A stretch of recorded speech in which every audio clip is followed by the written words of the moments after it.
and welcome to another great episode of Around the Nation. I'm your host, Larry Godwin. Some people know me as LG. You can call me whatever you want as long as you call me for dinner. How about that? Does that sound like a fair trade? And listen, tonight's episode is sponsored by Winn-Dixie of Valdosta. Guys, listen, if you're in the mood for something new, Mountain Dew Zero or regular Mountain Dew, and this is a new flavor called Major Melon. So thanks to our folks at Winn-Dixie of Valdosta. Listen, I'm going to ask you guys, support the sponsors that support our show. So listen, great things are happening around Lowndes. And just to get you guys into the mood, everybody loves to hear this. Check this out. Here it comes. Wait for it.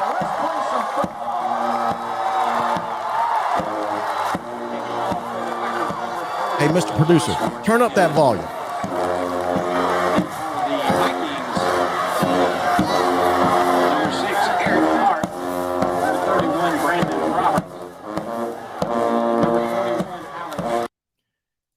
That should get you guys fired up. And I played that especially because we've got spring football just right around the corner. Can you believe it? We just finished football season in late December, and here we are just a week or so away from Lowndes football and spring practice. Listen, I want to remind you guys, spring practice is open to the public. Just come into the stands. As long as you don't come down on the field, you can watch all the practices. Jamie DeBose is a very transparent coach. He doesn't mind you coming out there and watching the next iteration of Lowndes football. Hey, guys, I want to welcome our super fans. We got a great treat for you tonight. Before I get to that, I want to congratulate the Lowndes girls tennis team. They've had a fantastic season, so congratulations to head coach Phelps Heath. He's done a fantastic job with that team, and they just recently won the region. So he will be on our program next Thursday night talking about Lowndes tennis. So congratulations to both the boys and the girls team. And listen, congratulations to Lowndes baseball as well. They're currently 18-7 with a recent trip down to South Florida during spring break. Got some really, really great experience down there, and they are poised to make a run down the home stretch. So congratulations to Ryan Page and Lowndes baseball. So with no further ado, let me bring on our super fan panel tonight. First up, we've got Jayson Anderson. If you're a Lowndes maniac, you guys recognize this face because he's just as big of a Lowndes fan as the rest of us, right? We've got in this corner, we got Chris Buescher. Oh, Chris Buescher. That's how it begins. I've got you in with the Belcher boys, man. You better put on a helmet and get ready to go. So, guys, if you are not familiar with Chris, you probably recognize his face. He's been around the Lowndes program for a while.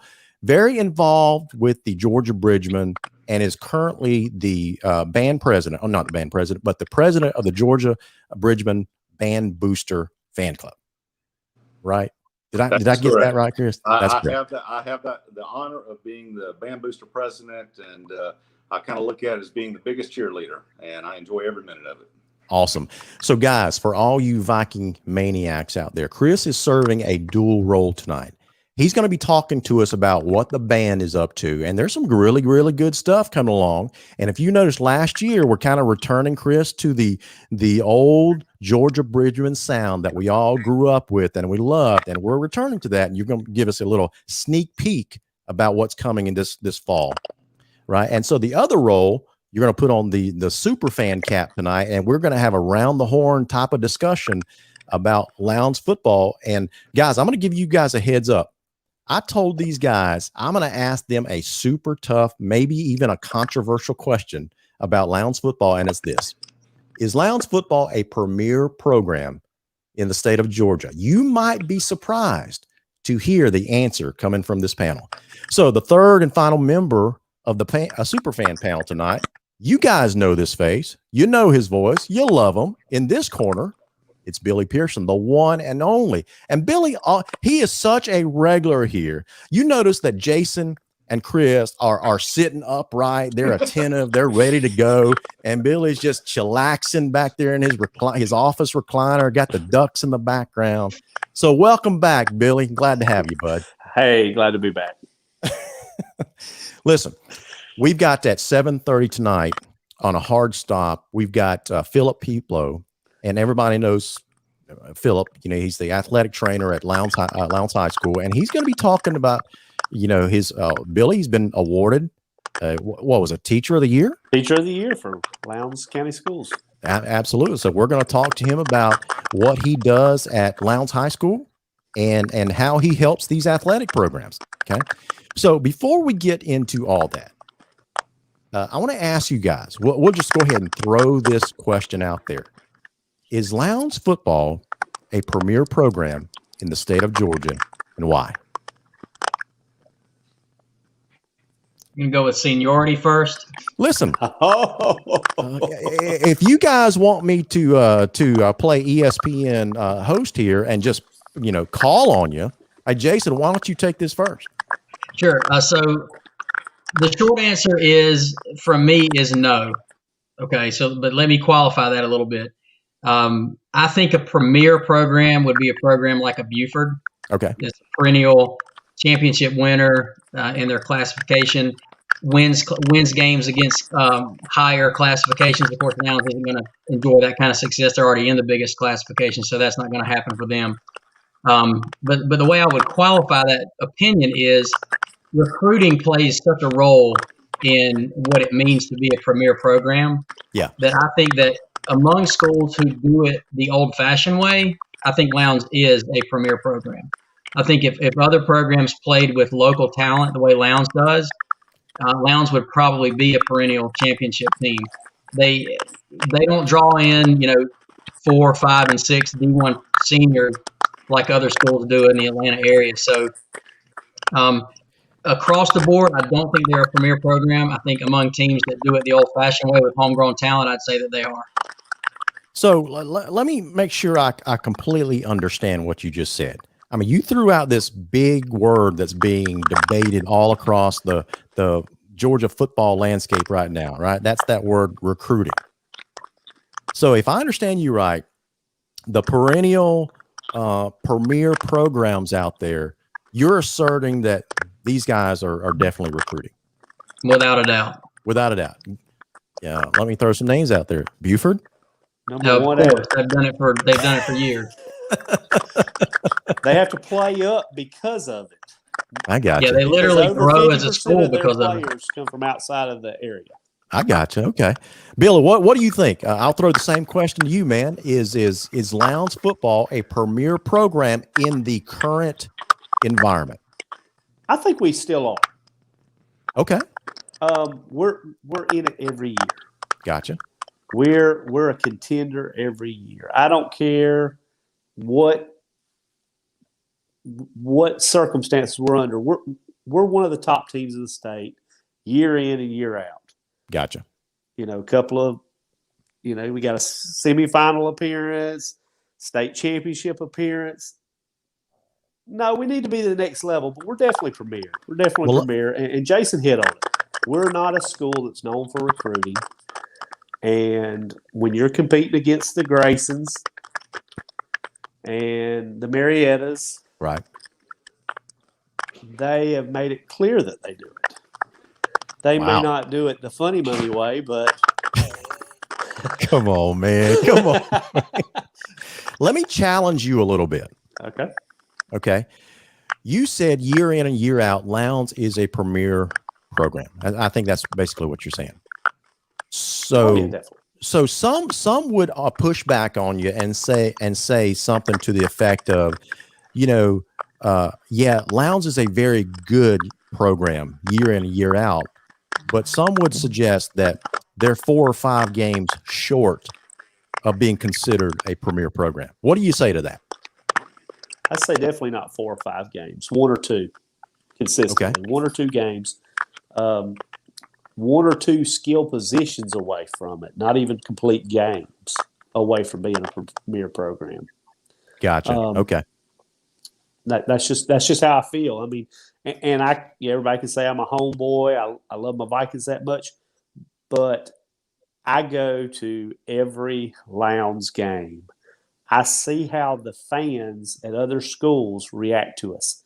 Sure. Yeah, every team wants to win, don't get me wrong, but they want to beat us. You put us in a stadium with McEachin High, and they will want to kill us. It's that type of rivalry. They know that we're the team to beat year in and year out. Oh, my gosh. Listen, Jayson's got a groupie on here already. Check this out. Larry Taylor says, Jayson Anderson styling. So Chris, listen, I'm going to pose the same question to you, man. Well, what say you? Do you think Lowndes is a premier program? Well, I think there's several ways to look at it. If we're looking at it from a regional standpoint, absolutely. If we're looking at it from a statewide standpoint, we're right there. We're, as Billy said, we're possibly one game away from being that premier team every single year. We're on the cusp. But I add to that,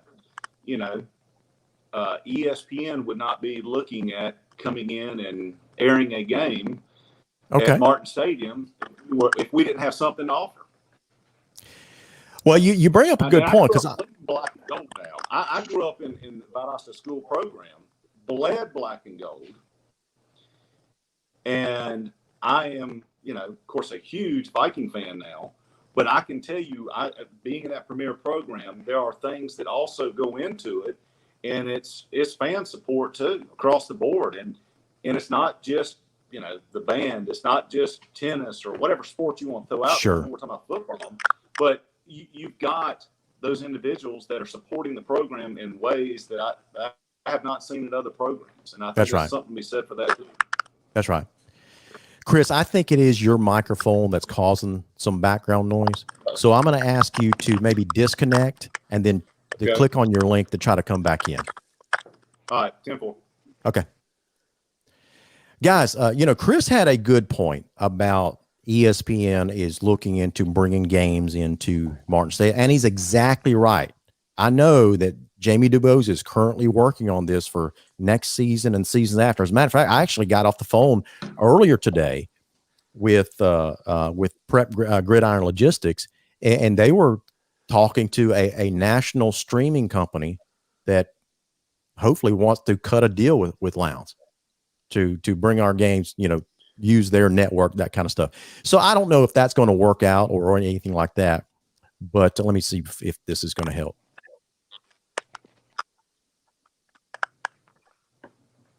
Yeah, we're still getting that little crackling background noise, but hey, listen, we'll persevere and go through it. And I think that's why the headphones help some. It's picking up some background noise from your microphone. So listen, guys, it's just a matter of time before I think Jamie DuBose gets us back on top. And Billy, when I said a while ago that I think Lowndes is 4 or 5 games away from being considered a premier program, I'm thinking specifically about, coming up short against Marietta a couple years ago. Last year, you got to beat a Collins Hill team. I know they're a good team, but you got to beat them if you're considered a premier program. A few years ago, you got to beat McEachin in the second round when you're undefeated throughout the regular season, right? So that's what I mean by just a handful of games. Back in 2008, we go over to Camden County and lose a second round playoff game by 3 points when that 2008 team was super loaded. Guys like Telvin Smith, Greg Reed, and the like, right? And so that's why I say that we're this close. I think we're this close to being a premier program. Now, is Lowndes football a very, very good program year in and year out? I think we can all agree on that, right? So, yeah. Anyway, okay, before we get to our next topic, let's transition over to the Georgia Bridgemen and ask Chris some questions about the band and the season. Now, Chris, we've all heard, everybody that's affiliated with the Lowndes athletic program, we all love the Georgia Bridgemen. Now, some would argue that for several years there, a stretch of about 3 to 5 years, something like that, something happened with the style of music, things like that. I'm not exactly sure, but it was noticeably different. But you guys the leadership of the Bridgemen, I think, have recognized that. And last year, it seemed like you made a conscious effort to go back to that old traditional Georgia Bridgeman style that we all love. Am I off base? Am I kind of on track of what I'm saying? No, absolutely, Larry. It's one of those things that the Bridgemen are known for being an entertaining band. Last year's show was certainly that. This year's is gonna tie right in with that, and it's going to be a fun show. Since it has not been officially announced to the students, I can tease you a little bit. Okay. It's going to be songs that everybody in the stands will get behind and be cheering and singing along. But it's going to be a great show. And even Billy Pearson. The Bridgemen. What's that? You said songs that everyone would know and get behind, even someone like Billy Pearson. I bet you once or twice his radio station has crossed one of these channels where this particular performer that we're going to be paying homage to has probably been on air. I hear you, man. I hear you. All right, so what can we expect from the Bridgemen this year? I'm assuming that we're going to have 425, 450. Are those numbers pretty close? That's a great question. So right now, all the commitment forms are being completed and those sorts of things. So those commitment forms will be turned in the end of this week. So right now, it's a little too early to give an official head count. I can tell you, going into last summer, we were at 438 students. Gotcha. By the time COVID, remote learning, various things, various parents had concerns about, what was going to happen during the school year. Our head count was in the 380s by the time we actually hit the field. So we're hoping to be back up over 400. It's going to be one of those things that you'll notice that I'm wearing a purple shirt today. And I just want to point that out because it's going to tie into what I'm going to say here. And that is, today, Lowndes County School Systems was encouraging all the faculty and staff and fans to wear purple in support of military kids because the sacrifices they make as their parents go and serve our country. So First and foremost, thank you to all those active and retired military folks out there for everything that you do and have done and making our country what it is. So thank you. Now, with that in mind, this was a big military move year for Pine Grove Middle, as an example. So our head count is going to be a little down, not only at Pine Grove, but a couple other middle schools. But we're working to get that back up to the normal numbers you would see on Friday night. I got you. Okay. So now, last year, because of COVID, you guys had some issues with competitions, that kind of stuff, battle on the border. Where do we stand with that this year? So battle on the border, the mailers went out last Friday. Save the date. That will be Saturday, October 16th at Martin Stadium. We plan on making it just as big as it's always been. And so we're already getting those mailers out there, promoting that to bands throughout Florida, Georgia, and Alabama. And hopefully we have a huge turnout on that.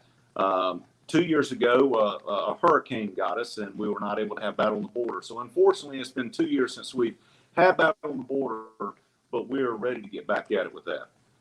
Gotcha. Okay. I thought it was just me cooking fries a couple of years ago, shut it down forever. So I thought it was my cooking.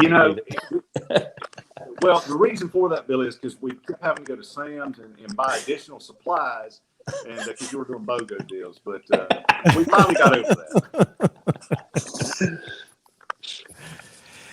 Hey, Chris, let me ask you a question. Let me ask you a general question about the Bridgemen, because, I don't know if Jayson gets this, but, part of my profession, I travel a lot throughout South Georgia, North Florida. And sometimes when I get together with my customers and I'm in a lunchroom with them, sometimes we talk about sports and where we're from. And as soon as I say Lowndes, Valdosta, they'll ask me, hey, is that your football team up there? How about the Vikings? That kind of stuff. And someone will always ask me, is your band as big as they say it is? And I always say, yeah, all 450 of them.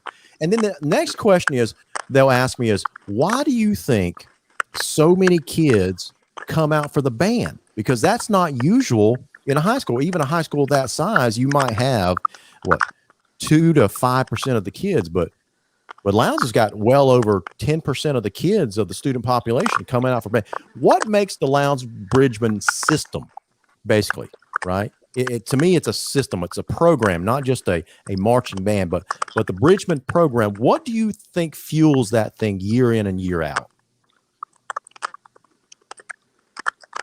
Well, we're very blessed. I mean, the Bridgemen reputation precedes itself in many ways, and you've got a lot of alumni that were part of the Billy Martin years. Right. They now have students that are somewhere in the school system. Middle school bands, I got to give a shout out to our middle school directors, Emily Wynn at Hayhire, Alex Wynn at Lowndes Middle, and Matt Dill up at Pine Grove Middle. They do a great job. So it starts in middle school, and then those students work their way through it.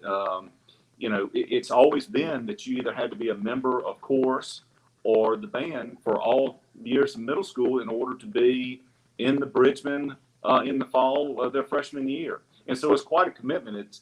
We get those students that move into the area, and of course they can come right in. But that's how it's always been. So these students they're ready for those Friday night lights starting in 6th and 7th grade as they're getting into the program. So that's a big part of it. I think another part is parent involvement. We're very blessed to have such a great support system. We have over 125 volunteers in any form or another, whether that's serving water, that's helping with prop and pit, that's all the functions that go on with the band all the way back to band camp. So it really is a giant family as well. Yeah, so band is not just a fall Bridgeman type of deal, because you guys are wrapping up or about to wrap up the concert season, right? Well, that's actually coming up, and I appreciate you asking that. So we just wrapped up our 2 Winter Guard teams, just completed their championships down in Florida. Our indoor percussion team completed their championship as well as the end of March. Just coming up in the next couple weeks, a lot of folks think, oh, well, marching season ends when football season ends. Well, that may be marching season, but that doesn't mean band. So coming up in the next couple of weeks, we've got a couple concerts on Monday, April 26th. Our symphonic band, with a special performance by Viking Steel, is going to perform Into the Storm. And I think all of us can remember that storm that is being spoken of. That was in 1993 when that crazy winter storm rolled through here. So that's going to be a great performance. Then the very next night, our Wind Symphony Band, along with a performance by Viking Steel, will be performing. And that's going to be Of Our New Day Begun. And it touches on the horrific events of that day in 2015 at the Charleston church shooting. And so I got you. We've got some great performances coming up with that. And then not to mention our middle school bands. I don't want to overlook them. Next Tuesday, the 20th at 6:30, Hayhire Middle School has got their spring concert. And I'm excited that they're getting to have in-person concerts. We missed all that last year. Next Thursday, the 22nd, Lowndes Middle has their spring concert at 6:30. And then all the way on Friday, May 14th, Pine Grove at 7:30 on that Friday evening, we'll have their spring concert. So there's a lot of things going on with the band between auxiliary tryouts. Then you'll come up with drum major tryouts, section leaders, all those different things. So there's a lot going on with the band over the next few weeks. You guys are busy year round. So, that's basically what I consider the Georgia Bridgemen part of Lowndes athletics, because what you guys do is above and beyond what normal marching bands do. So it's a year-round endeavor. So the marching might stop after football season ends, right? But these individual sections, whether it's the percussion or the auxiliary, they continue to hone their craft. So when the fall rolls back around, you're going to notice an improvement from year to year, and that's what the dedication of these student athletes comes back to.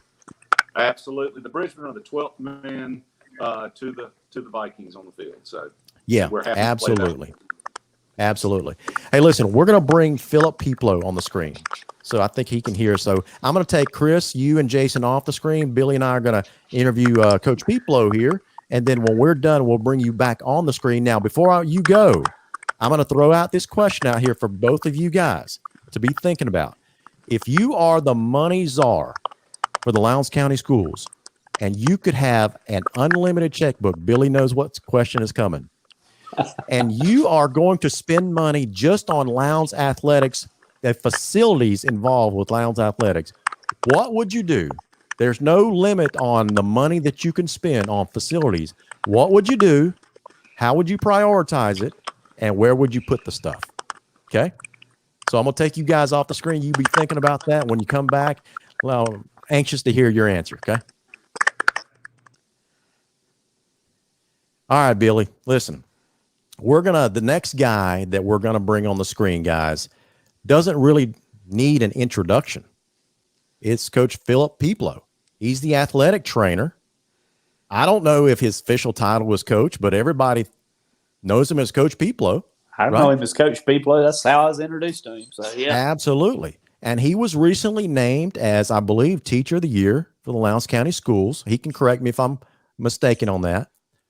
So, but listen, the dude does a lot of stuff, and we're going to get into what he does out there at Lowndes High School. And does he have a clone? You remember several years ago, there was a popular movie about a guy cloning himself because he was just in demand that much. So I'm convinced that Philip Pieplow has a clone out there that allows him to be in multiple places at one time. So without further ado, let's bring on to the stream. Philip, do we call you Coach Pieplow, or what do we call you, man? Coach Pieplow is fine. I think that's just a term of endearment for all us guys that work in athletics. And again, shout out to the Bridgemen and John Bowman and Buescher. They do an outstanding job supporting our athletics. They're their own entity in themselves, Bridgemen LLC, but they're awesome. Yeah. I will correct you. I'm not the system teacher of the year. I've only been voted as the Lowndes High School teacher of the year. There's teacher of the years at all our schools at this time. We got a packet Monday of quite an in-depth essay competition now that we have to write 5 essays and a bio to compete for the system Teacher of the Year award, which is not handed out till August at our opening convocation. So how long has it been since you've written an essay for school? Long time. Yes, long time. A long time. I'll be cranking up the old brain power to get that function. I got you.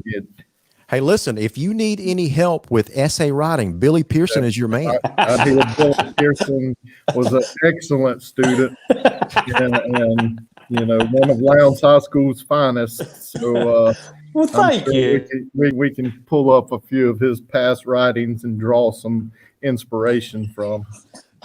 I hear you, man. Hey, listen. Yeah.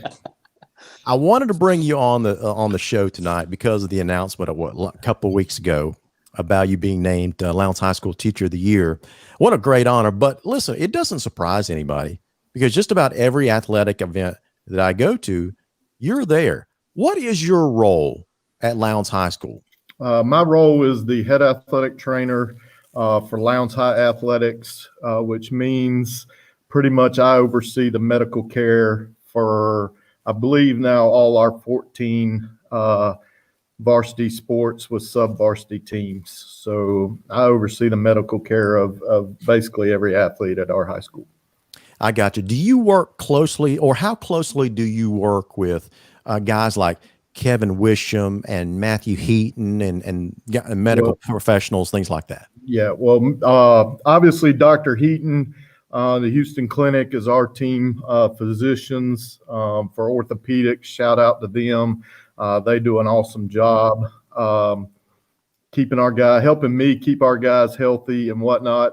A big shout out to Dr. Brian Greiner and his group, Greiner Medical, play an important role, just as important with our internal medicine. They're our team physicians as far as internal medicine go, with the Houston Clinic being orthopedics. Dr. Griner was a champion this year more than ever because of the COVID issues and the COVID stuff going on at the school. That was his area. Within our athletic program, within our coaching staff, when we got hit with the COVID bomb, Dr. Griner was a champion this year. In that. And obviously, me and Coach Wisham, if you had to define sports medicine and sports performance, obviously there's a great tie-in there. Me and Kevin work very, very well together.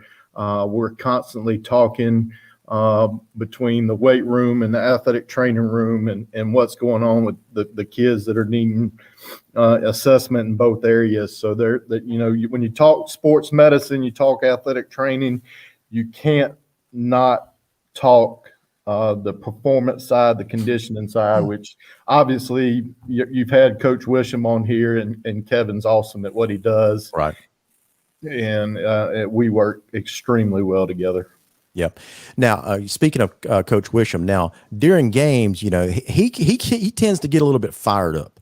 Yeah. He's known for his emotional, passionate support of the team. So I've seen him, during games, turn his hat around backwards. He'll celebrate with the players, put on the touchdown chain or the belt, the championship belt that the players. So what kind of stuff do you do on the sideline? Do you get as animated as Coach Wisham? Unfortunately, yes. There are times that I'm a little animated. It's usually when I'm picking on him from the stands. Yeah. Billy has something smart to say. I tried. I have to stay within myself sometimes to keep my adrenaline level, but I've been known to speak my mind to a referee every now and then. I've been known to jump up and down. I've been known to celebrate. I've been known to try to get Viking Nation to stand up and towel wave on some fourth downs and jump around. But, I try to stay even keel. It doesn't always work because there is a super, super competitive side to me that has always been there. And, it's fun. I enjoy it. Listen, I almost needed your services this past you and Dr. Heaton's services this past fall in one of the games. Every once in a while, everybody knows that I stay focused behind that camera lens, and sometimes I don't have peripheral vision because I'm focused on the action on the field. And I remember one game, I can't remember which one it was. I was focused on a certain part of the field, and all of a sudden, out of this peripheral vision, I see one of these players with the ball coming right at me, and I couldn't react quickly enough.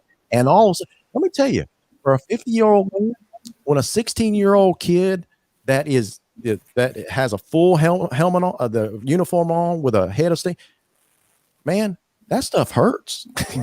Yes, it hurts. We have needed you, man.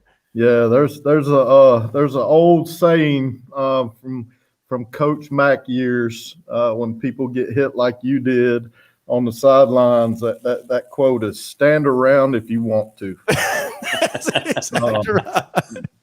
That quote is often used amongst our football program. Stand around if you want to, because you will get drilled. Yep. So I was happened to be working that night, but as soon as that was over and everybody knew that I was okay, the next thing I heard was head on a swivel, man. Head on a swivel. I'm surprised you didn't hear stand around if you want to. I'm sure that came out a few coaches' mouths. Yeah, absolutely. Yeah. Coach, you're one of the first people out there on the field whenever a player goes down, either side of either team. I mean, you love the kids. I mean, it's obvious. I mean, for a guy your size, you get out there pretty quick and take care of the kids. I just want to, thank you for all you do. Man, I almost spit my drink out with that one. Billy taking shots. Dang, man. Hey, you can outrun me is what I'm saying, okay? Yeah. But no, Coach, really, thanks a bunch. And, I appreciate all you do because you keep our kids healthy. And That's the goal. Definitely, yep. And then speaking of that, you do see us out there. There's been, over the years, this is my 24th or 25th year here at Lowndes. Not everybody is as fortunate as we are to have the staff that we are, to have athletic trainers and whatnot. And from time to time, we play schools that don't have that luxury. And Lowndes High School has always been our admin, Wes Taylor. Our school board has always been super supportive of athletic training in our system. But at times we do play schools that don't have the services of an athletic trainer. And that's a lot of times when you see us out there with those teams, it's because they don't have those positions on their sideline. It just shows sportsmanship to me. I mean, that you rush out there just as quick for an opposing team as you do for our kids a lot of times. Coach, listen, Philip, it's 7:38. I notice in the background, it looks like you're still at the high school. I'm still in my classroom, yes, sir. So what in the world, man? Are you just an overachiever? What you still doing there? No, tonight was physical night for we had softball tryouts are coming up in May. Volleyball tryouts are coming up in May. So tonight was our physical night for those two programs. Plus we had 10 or so football guys come in for physicals that were not part of the team in the fall. So we're getting them caught up for spring football starting on whatever day we're starting on now. That's kind of debatable now. What day we're starting on as far as varsity, but we did 60 or 65 physicals tonight for tryouts for volleyball and softball. We do physicals pretty much 4 times a year for all our sports programs, completely free. For courtesy of, again, Dr. Griner Group and the Houston Clinic coming in and running our physical program. It's unlike any other. I got you. Hey, last question. I'm gonna ask you a hypothetical question. Okay. Yeah. Now, for our fans out there, this is unscripted, so we don't know what Philip's going to say. Philip, let's say that you're the czar, the money czar for Lowndes County Schools, right? Yes, and sir. You have an unlimited checkbook. Since you're heavily involved with Lowndes athletics, you probably have a wish list of things. Let's say that you have the ability to do anything to the facilities that you want because you've got unlimited funds. What would you do and why? We would have a state-of-the-art athletic training room, brother. Okay. We'd have a building unlike it would rival Alabama's. Jeff and Georgia's. Just throw Georgia in there for Billy. Jeff Allen is a good friend of mine, the head athletic trainer at Alabama. He's actually a Blazer. Many of you might know that. He did his graduate work at VSU. He's the one you've seen behind the scenes with Tua and all those guys. I would have a Jeff Allen athletic training room, complete with pools, hot and cold. Wow. All the state-of-the-art therapy equipment, zero gravity machines, underwater treadmills, you name it, we're going to have it in a state-of-the-art sports medicine facility right next to the Wisham state-of-the-art weight room. That's where I'm putting my money at, because healthcare and keeping your athletes on the field is always important, and I'm always going to preach that. And so if I'm writing a checkbook and you gave me the money, we're fixing to have like an IMG athletic training room, or what's that school out there out west? The UFC guy built. What's that high school in Las Vegas?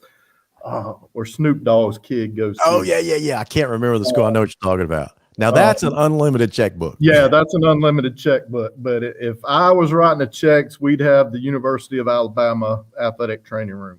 I got 100%. Man, our kids would not go for less. What a great answer. And I always am fascinated by the answer that I get when I ask that question out there, especially when it comes to unlimited funds. What would people do? What's their wish list? That is a great one. Billy, that's the first time I've heard. And it makes perfect sense because it benefits all the athletic programs. Everybody. Yeah, because if your star player goes down, you're out. Yeah. We don't have another 5-star coming in to play quarterback to throw a touchdown pass on 2nd and 29 for the national championship. Sorry, Billy, that was bulldog plug.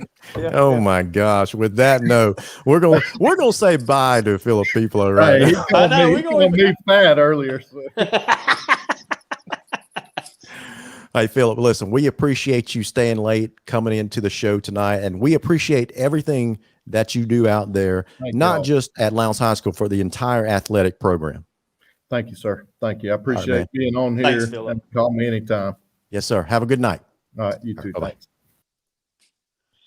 Man, Billy, what a great answer. A state-of-the-art training facility. Benefits everybody. Never thought of that. Hey, I wouldn't have either. But, he sees that need. Yeah. We don't. We don't think about it. But he's right. We don't have another 5-star coming into the game to throw a touchdown pass, 4th and 29. That's right. To win the game. Yeah. Thanks, Philip. Yeah. So, guys, we're going to bring Chris Buescher and Jayson Anderson back into the home stretch of the program tonight. We got about 15 minutes left in the program. You've heard this discussion, and I gave you that same question before the break that I just gave to Philip Pieplow. So I'm going to ask you the same question. You're the czar. You got unlimited checkbook, right? So what would you do facilities-wise and why? Chris, I'll let you go first. All right, I'll jump in there. Well, first off, going back, sometimes I'm a slow learner. I'm a Georgia fan, so forgive me. But and by the way, Coach Pieplow, that was 2nd and 27. As we're reminded every February 27th. But anyway, I go back to one earlier point. Is Lowndes a premier institution? And I thought about this. Does it mean something when other schools beat Lowndes? If it does, then in their eyes, we are premier. Now, on to the question. Good point. So I'm gonna do a couple of things here. One, I drive one of the buses for the Bridgemen. And there are 110 school buses in Lowndes County school system. First thing is, I'm going to put in a bus watch because that's a representation of Lowndes County schools everywhere those buses travel. Now, as far as the stadium goes, I'd like a fully enclosed dome, climate control. Okay. This is going to benefit. I got thinking about it. If you take into account ROTC, track and field, soccer, football, band, I'm sure I'm missing out, ROTC, so on and so forth. There's about 850 students that are involved in some sort of athletic or sporting event or club that could utilize an enclosed facility, and nothing better than to have. I knew that was coming. Yes, Larry, I'm going to stir it up for you. But I knew that was coming. South Georgia facility of the dome. We'll have our own concrete dome version. And we get to have a state championship down here, Chris. Hey, do you guys think Jayson put a cutout of himself? Because he hasn't moved like for the last 10 minutes. He's probably eating some of Christie's eggs. I'm on mute. That's an inside joke. You guys are going to have to explain that to me when we get off the air. You'll have to go to my Facebook page and look at a video I shared. Yeah. So Jayson, you just heard Chris's answer. He started out by saying dome, but he kind of wrapped it up. He's basically talking about, let me get the correct terminology correctly. Let me see. The multi-use practice facility. It's not an indoor practice facility. It's a multi-purpose practice facility. Sure, right? It is. Let's be honest. It's for the football team, but okay. So all the other groups can use it as well. Jayson, what say you? What would you do facilities wise? So I would say, for as far as football goes, and keeping it realistic. I know Chris was kind of tongue in cheek with the dome comment. I would add lighting to Martin Stadium. Honestly, I think sometimes the lighting there is a little bit lacking, especially when we have television coming in to air our games. I think that's something that we could do to make things look better. I think seating on the home side, similar to what Valdosta has. I think Valdosta has one of the best looking home sides in all of high school football in the state of Georgia. I would like to have something similar to that.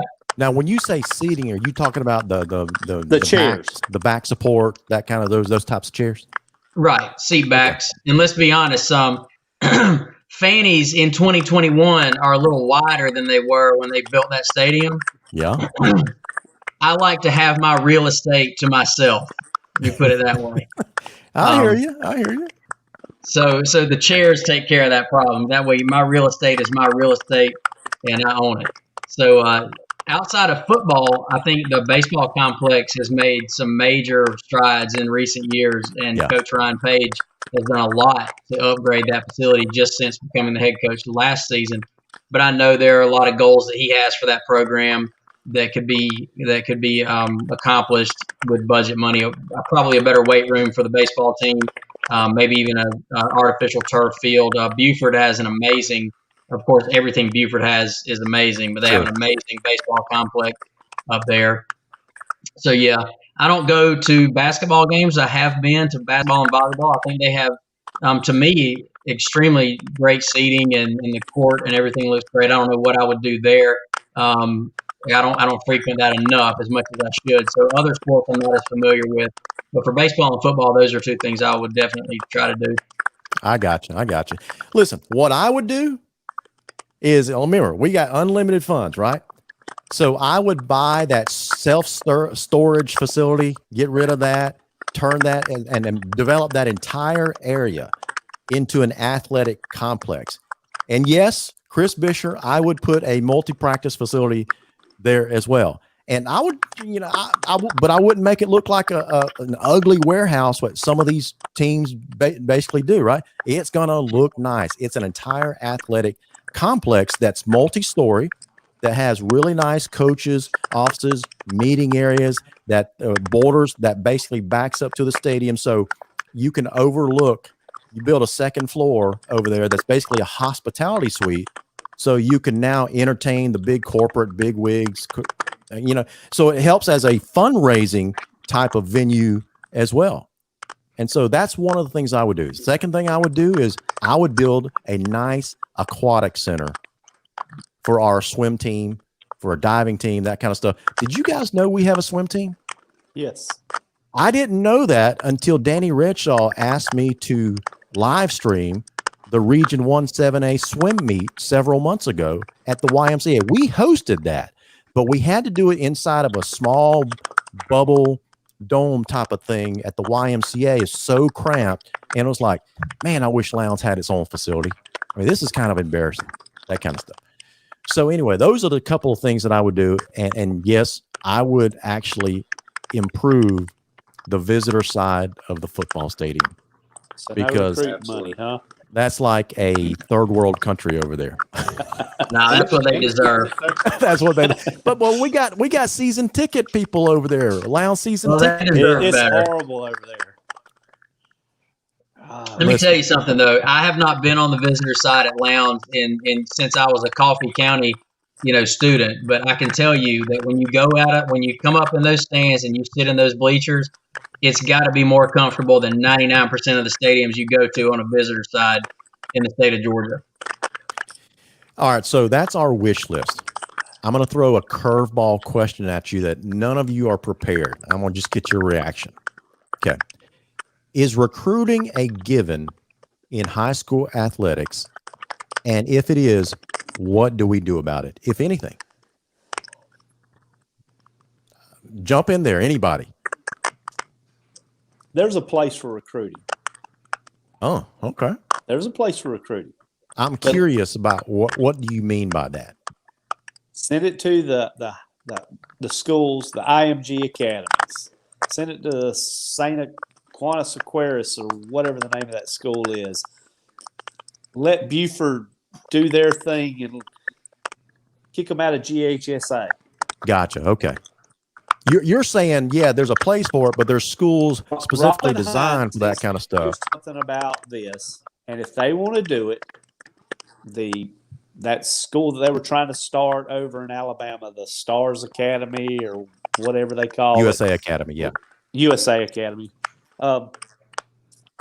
Let those schools do it.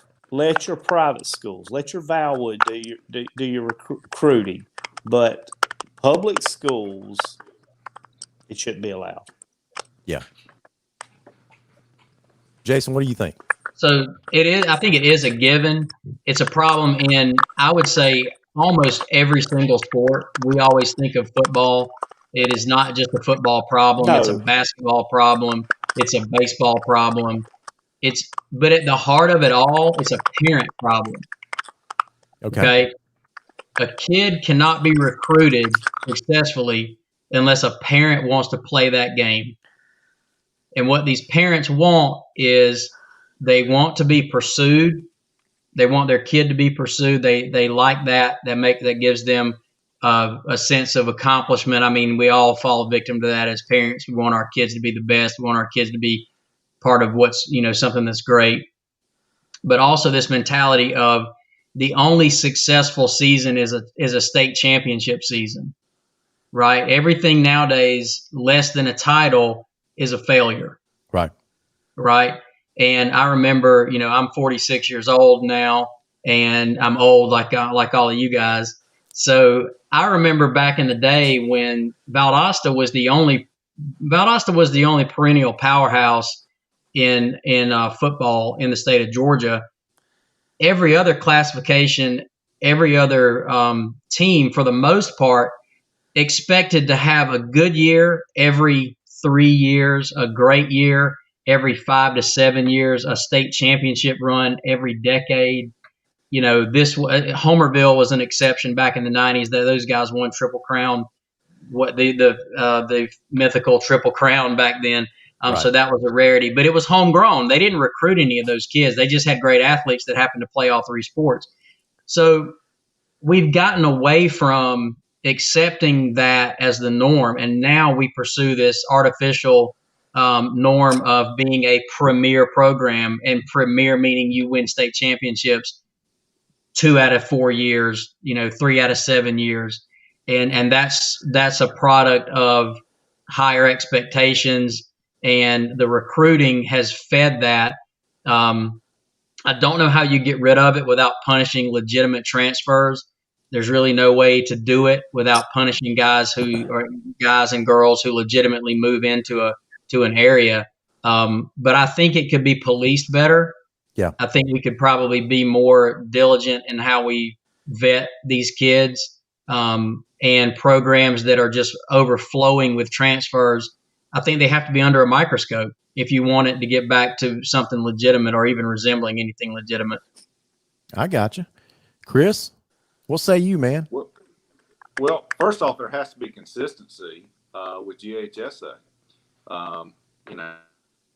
What happened in that situation last year? Why is a player ruled ineligible at a school that he transferred to, and then suddenly 2 weeks later he's eligible and goes on to win a state championship with that team? I mean, there's got to be some consistency. And I agree with Billy as far as, have those institutions out there, have the private schools, have those institutions that, they are known for recruiting. But in South Georgia, we also have another situation, and that is, we can all cite examples. We've had friends that their student may have been going to, let's say, Valdosta, and they want to come to Lowndes or vice versa, and suddenly they have to sit out a year. However, up in the Atlanta area, they walk across the street and suddenly they're in another school district and they're able to play. So there's a problem with that, and clearly the Atlanta area is recruiting. There's no way you have 1 year so many 5 stars on, let's go back to Marietta a couple years ago, and then suddenly all the 5 stars are at Grayson, and then who knows who the 5-star school is going to be this year. But clearly it's happening. So there needs to be some consistency from GHSA. and how those situations are dealt with, and make it across the board fair to everyone. Well, let me ask you guys a follow-up, because I've heard this argument that, it's happening in a lot of different places. I think Jayson used the word, it's a given in high school athletics now, and I'm specifically talking about football. So if it's true that you've got all these metro schools that do it year in and year out, but still there's a rule that is against it, right? That prohibits it. Does that justify teams down here starting to engage in that practice? No. This is the difference between the way an adult handles a problem and the way a child handles a problem. How many times do your kids say, all of my friends are doing it, why can't I? Would you jump off the roof if all your friends were doing it? Yeah, so we can't rely. I mean, I understand the sentiment. I get it. And I think what they're really saying is, in order to win championships, we would have to do these things. I'm not saying that people who have that opinion are fans of us going all out recruiting, paying players to move in and whatnot. But no, it doesn't justify jumping in with all the bad players just so you can hang with them. You have to have some pride, and that's what makes Lowndes different to me, is that they do so much with homegrown talent. I know we have move-ins from across town, and those guys will move in both directions. Kids will go to Valdosta, they'll move to Lowndes, and vice versa. But it's not an epidemic situation like it is. The whole senior class from Valdosta is not going to move into Lowndes and make us an all-star team, or vice versa. But to answer your question, no, I don't think it justifies that. You ruin hometown pride. Yeah, Gone absolutely. are the days of me watching your son play Little League and watching him play high school football, and you just beaming with pride because, hey, I knew this kid. Right. Right. You go to Lee County, or you go to Buford, or you go to Grayson. I guarantee you, none of those parents in the stands know those kids. They don't have a relationship with those kids. Listen, no, they don't. I asked Jamie DuBose point blank this question about recruiting, and he got upset. He got visibly upset. And I said, well, Coach, why are you upset? He says, because I hear what fans say, and they throw this blanket across over all coaches, including myself in the coaching profession, and they accuse all of us of doing it. They said it's widespread, things like that. He said it's not. 99% of coaches, just like me, do the right thing year in and year out. He said, we don't, so he got upset with the assumption or the implication that all these coaches are thrown into the one basket because they're all doing it. I don't think they're all doing it. I just think it's a given that it does occur. And this isn't a new thing, guys. This happened when I was a kid. This happened when my dad was in high school here. Yeah, cover your ears, any Valdosta fans. You guys wrote the book on recruiting. Oh boy. Yes. So, and we try to make this. We try to prevent this program from being controversial. Thanks for taking us down that road. Hey, tune in next time for the follow-up. It happened. Sure, it does. Sure, it does. The difference is it wasn't talked about. I think that, Billy, I think there's another major difference. There's a difference between recruiting and what Robin Hines stated in that letter to Valdosta, where he says he puts down on paper that payments were made. Those are the words that Robin Hines used. Yeah, and that's drawing the line regardless. Now, as a parent, don't you want your kid playing for the best program? So is it recruiting as a parent when there's a local kid who was played at every high school in this area for a while. He went on to play college football, but is it wrong for his dad to want him to play for a good program and him take him to several different high schools and transfer him? Is that recruiting? I don't think it's as bad because that's a parent thing. That's okay. I'm willing to move to let my kid play for a certain coach or for a certain team. What I'm talking about is coaches actively pursuing students. Yeah. That's my opinion of recruiting, because you're not going to stop a parent. Yeah. You're not going to stop a parent from wanting the best, Absolutely. Listen, it's a little bit after 8 o'clock. We try to keep this show about an hour. We'll go a couple minutes more, but I just wanted to let you guys know we got about a couple minutes left into the program. So I'm going to let you go around the horn and just make your final point. We appreciate each of you being a part of the Lowndes Viking SuperFan panel tonight. And sincerely, I hope you guys did a great job. I hope you decide to come back and join us on another date. So, Jayson, I'll let you go first. So, as you know, on the recruiting thing, I think that, and I made a comment that probably upset some Valdosta fans. Let me say this: after a program becomes a legitimate premier storied program like Valdosta, you don't have to recruit anymore, right? When you become that program, then you draw the parents and the kids, like Billy's talking about. It's a self-fulfilling sort of situation where you build this inertia, and then you're that program that literally draws kids in. I think that. Does that describe Lee County? What's that? Does that describe Lee County? They got a feeder program. I don't want. They're not there yet, but yes, it would eventually describe Lee County. I think if they were to win more championships, and then they have an area where they can pull great athletes, like Billy alluded to. They've got a feeder program, and they got a process in place there to make that happen. But I think recruiting is a problem. I could talk about it all night. I don't favor it. I have a harsh opinion on it. I don't think we should do it.